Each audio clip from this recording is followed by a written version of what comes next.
Hi, and welcome to the question of the month.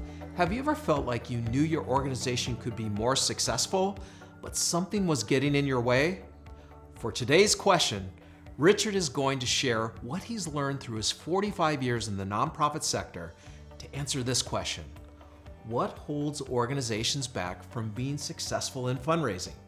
Well, let's just talk about this between the two of us. So on the culture, developing a culture of philanthropy. Yes. I think what a leader or manager can do is basically start involving people in the conversation. Like this mission that we're trying to do together is about getting the mission done, but where do the resources come from? Having a conversation, bring some donors in. Exactly. And have them get acquainted with donors, get acquainted where money comes from to get the Right. resource done.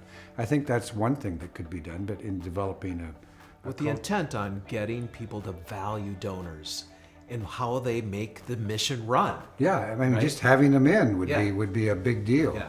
In terms of the structure, start looking at the pipeline and say to yourself, okay, how do I actually make the structure work to support the pipeline? So like, is the organization in marketing and communications or the development side of the organization, does it have into account that there's one manager that handles acquisition, that there's another manager that handles the cultivation and the relationship with donors, the more personal relationship with donors and the fundraising, in the major gift side of things. Right.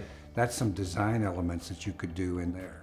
And making sure that you're investing in those areas properly Exactly. as well. Exactly. Reporting back, I think the rule that every organization should adopt is basically for every time you make an ask, or every time you put an offer out there, or any time there's an appeal, or even in a newsletter where there's an offer, there's got to be some reporting back mechanism that tells the donor what happened. Right. So you have to have a one-to-one relationship between the ask and then the response back to the donor. That's right.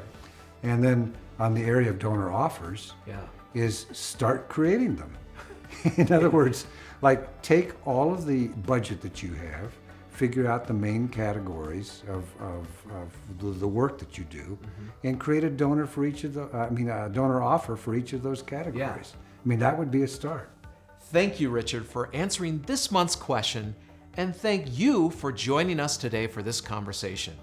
We hope this gave you some new ideas and inspiration to move past the barriers that are standing in your way of your success.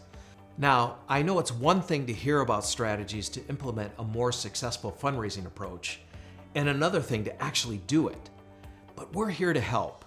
We offer consulting in major gifts, mid-level fundraising, and plan giving, and we provide services to support you in creating donor offers and organizational development. If you're ready for a guide to help make an even greater impact on your mission, then please check out our services on our website and schedule a time to connect with my colleague, Amy Chapman, to discuss your organization's specific needs. Thank you, and we'll see you next time.